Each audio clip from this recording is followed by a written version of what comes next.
Even though it may be painful, there is a really good way to do business in the new world. This has happened before in our industry, and I'm sure it'll happen again. Anytime that there is a massive change, the reps, the advisors that adapt to that change typically tend to do very well. There will be some shakeout. Some people that just say, I just don't want to do it. And that's okay. But I think what's going to end up happening here pragmatically, because keep in mind that even if they are successful in delaying or stopping this Department of Labor regulation, even if Paul Ryan is able to successfully get some of these bipartisan legislative solutions through, keep in mind that that is only going to bring us to the intermission, because it's going to come back again.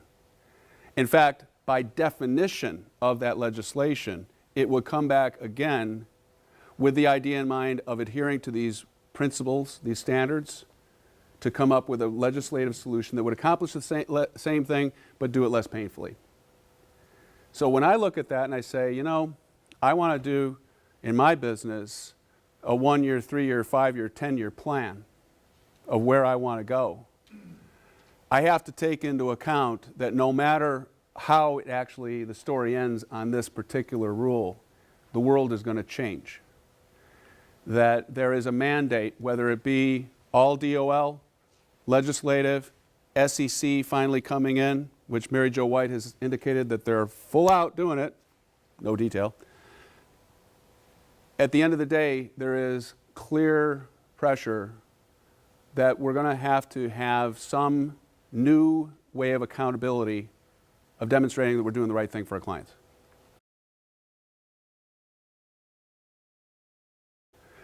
So what I think it's going to boil down to, and this is what Jeff thinks section, I think what it really boils down to is a lot of folks are going to really begin to ramp up their IAR business.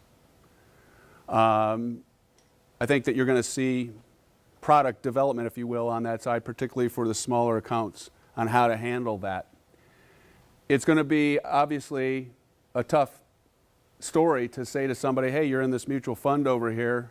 I can put you over here and wrap it with a fee. It just costs you more money. How many clients are going to react well to that? None, right? But I think to the extent that you can make the case to say, unfortunately, by way of legislation or regulation or both, I am prohibited in working with you unless I work with you this way, and I don't want to leave you abandoned. Here is an IAR alternative that keeps you fee neutral, keeps you in the same type of investment you're in today, but it keeps me in the loop and I'll be your advisor. And by the way, I'm acting as a fiduciary on this, which means I am guaranteed to be working in your best interest, or I can't do that.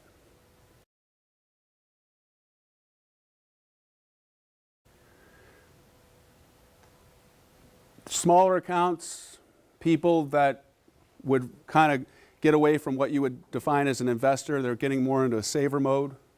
Maybe they have accumulated money in a 401k plan for 30 years and they say, gosh, Jeff, this $300,000, I listened to you about dollar cost averaging all these years, and this is great, but now I have this 300, and outside of a Powerball win, I can't replace this. That's a great place for a fixed annuity. I think that the 84-24 exemption will be a more forgiving path for you.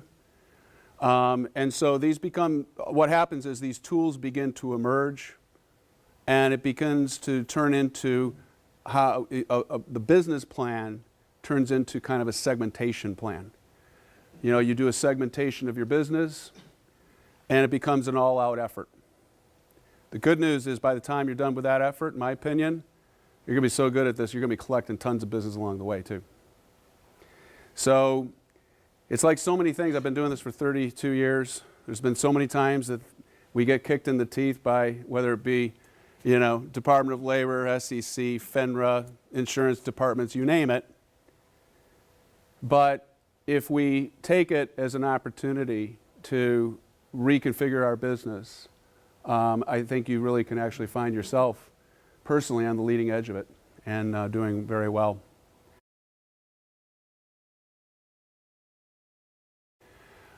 So anybody that doesn't have a tomato in their hand, if you would like to ask a question, be happy to answer to the best of my ability. Yes, sir. I'm a member of an organization called SHRM, Society of Human Resource Management. How does this new ruling affect human resource personnel, administrators, and sponsors of plans? Okay, well, I would actually kind of divide those out. You know, human resources people, they're going to react in a variety of different ways. You know, it won't be surprising to me on 401ks if human resources people react by looking for institutional solutions. Some of the, you know, the vanguards of the world or whatever, that it could be troubling. But I do think that the IAR could, you know, a person could come in and say, I'm not going to act as a registered rep anymore on this account. I'm going to act as a fiduciary. Here's a different type of program. Reprice it accordingly.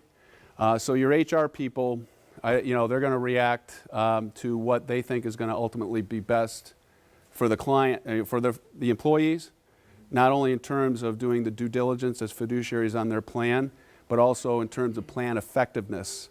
That's another big thing. And you know, we think so much about the due diligence behind doing, you know, a review of a 401k plan, doing benchmarking, and you know, having fiduciary monitoring tools and all of those. Those are all very important. But the HR people in particular are going to be looking at what is the effectiveness of the plan.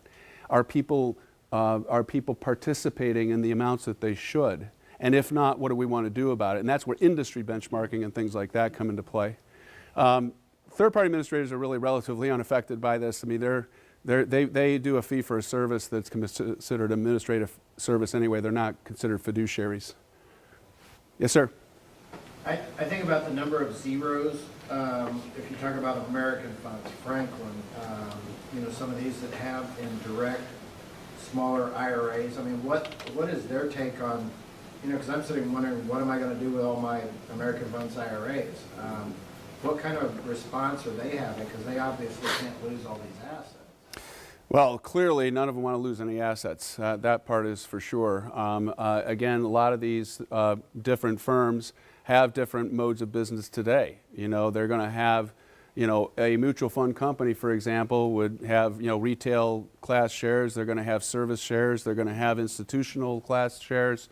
I would suspect that, you know, they're putting, you know, their energies in terms of their legal departments and their business planning to plan accordingly, that the investment advisory side of this business is going to ramp up, and that the retail mutual fund share business is going to ramp down if in fact the rule goes the way it does. And they're going to have to adjust just like registered reps would have to adjust.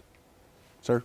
Is there any regulation of the RIAs as a result of this? Or are they like, we're free and clear? We have no... Well, you already have plenty of regulation as an RIA. You know, again, you know, again, I think this is why I start off the way I did. It's so important to understand the premise of why the department's doing what they're doing. The thing that they are aiming for is plain and simple. They want to eradicate what they perceive, double underline, to be tainted advice. The way they look at it today, if you are an RIA or an IAR of an RIA, Act of 40, SEC, and you are stating that you're a fiduciary on an ERISA plan, which actually elevates your fiduciary standard to being exclusive benefit, not just standard of care, the Department of Labor says that's good enough for us, because you're going to be, if something happens, then the Department of Labor gets you know, involved. They're going to grade you from their standard. What they are not cool with is the SEC FINRA, that downline of registered products, because they're saying you could sell this product or that product, and because you can get paid over here instead of over here this much, you have differential income. That means you have tainted advice. We're getting rid of that. I mean, it's really that tight. Unless you have the best interest contract, but keep in mind that the best interest contract is not going to be a contract that just basically discloses away conflict. It puts you on the hook that you must do what's in their best interest, and if you do not, then you are subject to litigation up under the Attorney General of the state. So that is different than, see, we're used to a world, in the FINRA world, we're used to a world where you can disclose away conflict, and as long as it's understood by the client and it's not egregious and it still meets with a standard of suitability, then it's okay. See, that's normal way of thinking. That's not ERISA DOL Department of thinking. They come out with, here's the narrow thing, here's the exemption. If you meet that exemption, you get to do that activity. If you don't meet that exemption, you don't do that activity. There's nothing more black and white in terms of rulemaking in this world than the Department of Labor with regard to ERISA. ERISA is just, it's either yes or no. There's no, wiggle room. Yes, sir. Can you speak to the actual physical experience? So, as I heard on the Fidelity webinar, they were alluding to the fact that before you enter into a conversation with the client Yeah. on any topic, because that's perceived as advice in itself, right? Yeah, the fact that you have to present a piece of paper that a client has to sign that says, I'm going to actually get into a contract with you, but I'll tell you as soon as you sign this, that in and of itself is demonstration that the Department of Labor does not live in the real world. Having said that, I will say that that's one of the pressure points of which there is supposed to be some modicum of change. And we'll find that out, as Paul Harvey used to say when we hear the rest of the story. Yes, sir. So mutual funds, there'll be an exemption.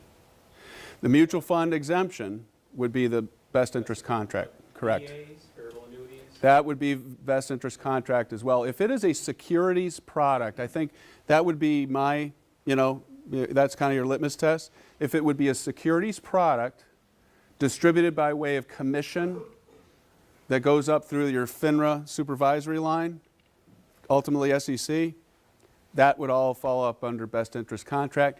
If in fact it's not in an RIA driven, if you're acting as a investment advisor in an advisory account, those service class shares and those kind of things that are non-commissionable, those would continue to be there. The commissionable ones would be over here. One thing to keep in mind about fiduciary behavior in general, okay? There's two things I want to point out that are really critical. One is, as a fiduciary on account, you cannot collect both fiduciary and non-fiduciary income. So you can't have, for example, an investment advisory account where you're getting 1% as an advisory fee, and you have a account, you have your investment policy statement, you have everything that states all of that stuff, and then you turn around and sell that client a commission product. Can't do it. You can't have both fiduciary and non-fiduciary income on the same account. The second thing that is really critical to understand about acting as a fiduciary is that process trumps outcome. This is really critical to understand. There are scenarios where you could be acting as an investment advisory rep, and you give somebody something and it turns out beautiful in terms of their gains, but because you don't have an investment policy statement, because you didn't follow, exactly what, you needed to do in terms of your prudence and monitoring and so on and so forth, it could still blow up on you. By contrast, you could sell somebody an investment that turns out very badly, but because you have everything laid out exactly the way you should as a fiduciary, that demonstrates that you adhere to your fiduciary prudence standard, you're protected. So it's about process, fiduciary process, when you get over into the IA world or when you're acting as a fiduciary on an ERISA plan. As opposed to a product, it is suitability. You have a suitability review from your broker-dealer that says, yeah, this is okay, and you're not giving investment advice. It's a whole different world. I think one last one, because I think I'm running over. Yes, sir. In my market, we've got a lot of non-registered, insurance-only licensed people selling fixed index annuities at the dinner center. How is that not tainted? Yeah, I think what I heard was you have a lot of non-FINRA licensed, just insurance licensed people selling fixed index annuities. Right. And how is that not? You're telling me they're going to be exempt possibly under that old rule? No, they won't be exempt. What they would be doing is they would be falling up. Their world's going to change too. 84-24, even though it's been around for 32 years, it's changing. They're going to take mutual funds out, variable annuities out, and they're going to apply basically best interest standards You would still be adhering to best interest standards, but you wouldn't have this extraneous contract that guides it. It would just be guided by the exemption. So they would still fall up under the exemption, and I think that this is going to be a big surprise to the IMOs that they would, one thing to keep in mind too, this is another real critical thing. If you as an individual are a fiduciary, so is your firm. That's how this goes. And I don't think the IMOs get that one yet. So their world's about to change really big too. The non-insurance license or non-FINRA licensed people. My advice to you on that, frankly, this is not investment advice, by the way. I'm not acting as a fiduciary. My advice on that one would be to say, I would get a hold of those folks and say, you know what, first thing we need to do is call up Jerry Martin and get you signed up as a registered rep at LaSalle Street Securities, because the whole world's changing and you want to change with it. And with that, I will say thank you again. Feel free to contact me individually, and we'll look forward to doing business together. Thank you. Yeah.